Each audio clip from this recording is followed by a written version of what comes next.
दोस्तों नमस्कार, channel for news India में आपका स्वागत है।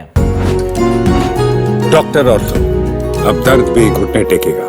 दोस्तों महाकुंभ प्रयाग नगरी प्रयागराज में महाकुंभ चल रहा है। बीते दिन यानी कि 13 तारीख को महाकुंभ की शुरुआत हो गई थी और पहले ही दिन महाकुंभ में लाखों नहीं करोड़ों की संख्या में, यानी कि करोड़ों, बिल्कुल सही सुना आपने, करोड़ों की संख्या में भक्तों ने आस्था की डुबकी लगाई है।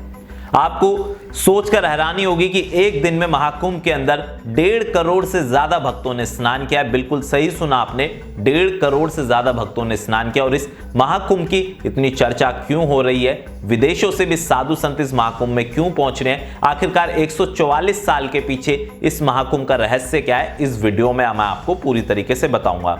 दरअसल ये जो महाकुंभ है, ये हमारे लिए बहुत सौभाग्य की बात है कि इस बार महाकुंभ हमें देखने को मिल रहा है, क्योंकि इसके बाद जो महाकुंभ लगेगा दोस्तों वो 2169 में लगेगा, यानी कि साल 2169 में लगेगा। इसके बाद जो महाकुंभ आएगा शायद हम रहेंगे भी या नहीं रहेंगे। आपसे तो जो आने वाली पीढ़ियां होंगी वो इस महाकुंभ को, जो अब अगला महाकुंभ आएगा, उसको देखेगी। लेकिन ये महाकुंभ इसलिए बहुत ज्यादा इंपॉर्टेंट हो गया है क्योंकि 40 करोड़ के लगभग इस महाकुंभ में लोगों के स्नान करने की गैदरिंग है और उत्तर प्रदेश सरकार की तरफ से इस महाकुंभ को सफल बनाने के लिए तमाम इंतजाम भी कर लिए गए। अब आप सोच रहे होंगे कि 2169 यानी कि साल 2169 बाद ही महाकुंभ क्यों लगेगा और 144 साल बाद ऐसा क्या संजोग बना है जो इस महाकुंभ को इतनी विशेषताएं दी जा रही है। दरअसल मैं आपको बताता हूं कि 144 साल बाद महाकुंभ लगने का रहस्य क्या है। दरअसल एक महाकुंभ जब लगता है जब 12 पूर्ण कुंभ पूरे हो जाते हैं, यानी कि 12 साल में जो एक पूर्ण कुंभ होता है वो पूरे होते हैं और उसके पूरे होने के बाद यानी कि महाकुंभ, जो कि इस बार संयोग बन रहा है, वो प्रयाग नगरी यानी कि प्रयागराज में लगा है।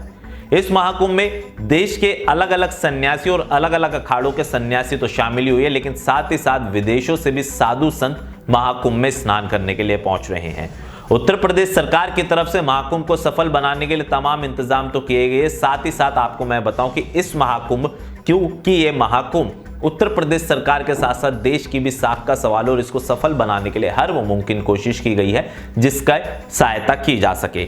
उत्तर प्रदेश सरकार की तरफ से एनएसजी कमांडो पुलिस कर्मियों की भी तैनाती की गई है। लेकिन क्या आप जानते हैं ये महाकुंभ कितने बड़े एरिया में फैला हुआ है, वो मैं आपको बताता हूं। दरअसल ये महाकुंभ 12 किलोमीटर के एरिया में फैला हुआ है और इसके अंदर 20 से ज्यादा सेक्टर्स बनाए गए हैं जो कि अलग अलग अखाड़ों के हैं और उन सेक्टर्स में अलग अलग महान जो हमारे साधु संत हैं वो पहुंचे हैं। लेकिन इस बार इस महाकुंभ को पूरी तरीके से कह रहे हैं कि जो फरवरी तक ये चलने वाला है, कम से कम 40 करोड़ लोग स्नान करेंगे और ये महाकुंभ की काफी विशेषताएं। अगर आप प्रयाग नगरी यानी कि प्रयागराज जा रहे हैं तो कमेंट सेक्शन में हर हर महादेव लिखिए और वीडियो पसंद आया तो चैनल को सब्सक्राइब करें, लाइक कीजिए। धन्यवाद।